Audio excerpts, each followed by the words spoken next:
Past, perfect, continuous. अब past का मतलब कौन है? Second form.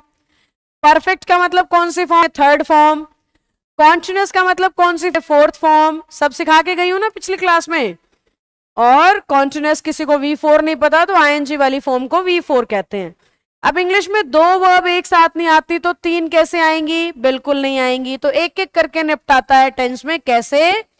V4 यानी आईएनजी, V3 यानी परफेक्ट, V2 यानी पास्ट। तो परफेक्ट को दिखाने के लिए यहां पे आता है बीन, बी की थर्ड फॉर्म। पास्ट को दिखाने के लिए यहां पे आता है हैड, और कॉन्टिन्यूस को दिखाने के लिए आ जाता है फर्स्ट फॉर्म पे आईएनजी। अब ये डिसाइड कैसे हुआ मैम कि हैड ही होना चाहिए या बी नहीं होना चाहिए? ये डिसाइड ऐसे हुआ बेटा कि थर्ड फॉर्म अकेली तो आती नहीं है, उसको यहाँ पे अपना बॉडीगार्ड चाहिए, है ना। थर्ड फॉर्म के 3 बॉडीगार्ड होते हैं, अब तक तो याद होगी मेरी बात।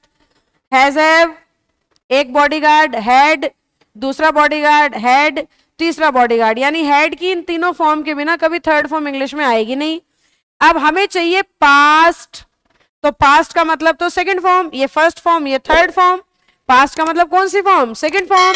तो थर्ड फॉर्म को यहां सेकंड फॉर्म चाहिए, पास्ट की वजह से कौन आ गया? हैड। अब जब भी हम दो वर्ब एक साथ नहीं लगा पाते, क्योंकि अगर मैंने यहां हैड भी लिख दिया तो भी तो थर्ड और फोर्थ का झगड़ा है, दो वर्ब तो अभी भी नहीं आ सकते ना, यानी इसे भी हटना पड़ेगा।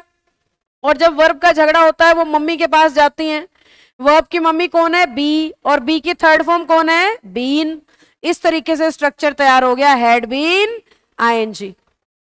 तो एग्जामिनर लिखेगा I had been doing this for 5 days। क्योंकि परफेक्ट कॉन्टिन्यूअस टेंस में सिंस और फॉर भी आता है हमेशा। ये मैं आपको अलग से भी बताऊंगी कि सिंस कहां लगता है, फॉर कहां लगता है। फिलहाल इतना समझ लो, टाइम वर्ड्स होते हैं ये, समय दिखाने के लिए इनका यूज होता है इस टेंस में, शुरुआती समय बताने के लिए कि 5 दिन से ये काम मैं कर रहा था। तो 5 days की वजह से हमें क्या लिखना पड़ रहा है? 4। हैड पास्ट की वजह से, बीन परफेक्ट की वजह से, और डूइंग कॉन्टिन्यूअस की वजह से।